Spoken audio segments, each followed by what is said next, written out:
Peace, y'all. Wanted to come and do this throat chakra reflection before I get too busy.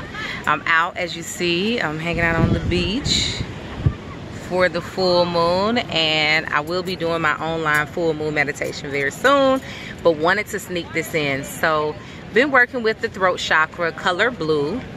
So I've been doing meditation, visualizing the color blue surrounding my throat region, and I have been reflecting upon, am I speaking my divine truth? What is divine truth?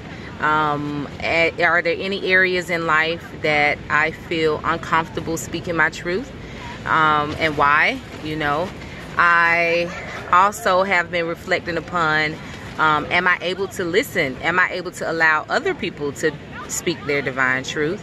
In the overactive throat chakra, it causes you to want to talk over people, not necessarily letting people say their piece no matter what, you know. And underactive is where you don't speak your piece. I want to be a balance, you know. I want to be able to stand my ground, you know, speak my truth, speak my piece. And I want to allow others to as well and see the good in it, you know. And that's what that heart chakra, I'm so grateful for doing this chakra challenge, starting at the root, going up, because once you address the heart chakra, that center, it really makes your whole perception of life, you know, it makes it clear. It should clarify it, you know, and that is that all is good, all is God. We got to see the beauty in everything. We have to see the goodness in everything. Everybody is on their own journey, you know. When people do you quote unquote wrong, you know, you don't hold on to it, because, you know, it's a journey. It is what it is. It's a journey. It's a life. And so, you know, you don't want to hold on to that thing. You want to just kind of give thanks for the moment. Try to see the blessing in it. And even if you don't even have to search for the blessing in it, just give thanks for the moment. Keep it moving. Keep your mind on what you desire. Mind on what you want. Mind on what you see is righteous, and keep it moving. So give thanks for that heart chakra opening.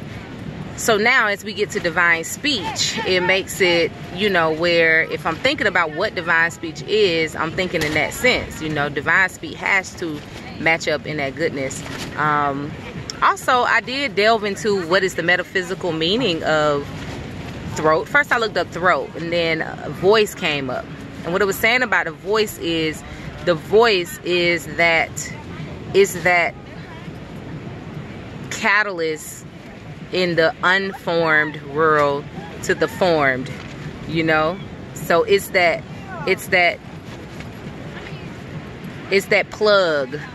It's that plug. So there's a source of energy, electricity, but without you plugging it in, the lamp doesn't work, you know, and things like that. So that voice, you know, that metaphysical meaning of the voice really touched on how important the voice is, how powerful the voice is, so that we are full of care when we're speaking, and we know how powerful it is. It's like once you speak, you're speaking things into existence. So this is why I see the necessity for us to really change our word sound power, change our words that we're using. Really, you know, I've long admired the Rastafari community for how they switched up words, like instead of weekend, strong in, instead of good morning, happy new day. You know, I also am one who say, try your best not to use the word don't or try, you know. Don't use the word don't. Don't use the word try. You know, speak life, especially if you're speaking about something that you really desire. Also, if you have things in your life that you are not happy about, speak on what you would like, you know, or what you are happy about. Resonate on that. That's your divine truth. Being careful with our speech.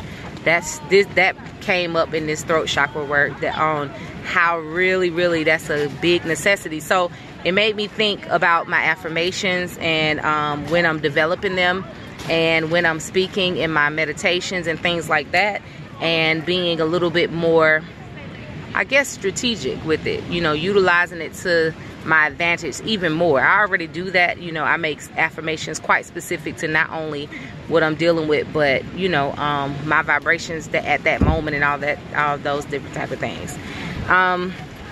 Wanted to talk about how it's been. So I chose to work with the blue apatite, which is, this is my little one I kept in my stash. I don't know if you can see that, but and lapis lazuli and peacock ore. What's funny is I was carrying the peacock ore with the apatite and the amazonite, and the peacock ore flew across the room. I'm like, what in the world? I was taking my jacket off or something, like my scarf off, and it just popped out. I could not find it anywhere. Just for those who have experienced that, sometimes that just merely means don't work with it. You know, it may be just not worry about it. You know, I hope I find it, but, you know, I won't worry about working with it. I'll work with the other ones that I'm working with. I see it as divine intervention or divine, just a little grace. You know, that's the Most High showing you a little grace. The blue apatite, when I did the research on it, it made it very clear why I always call that the spiritual stone, because the blue apatite works in between the throat and the first eye chakra. So it's amplifying and opening up both of those energies.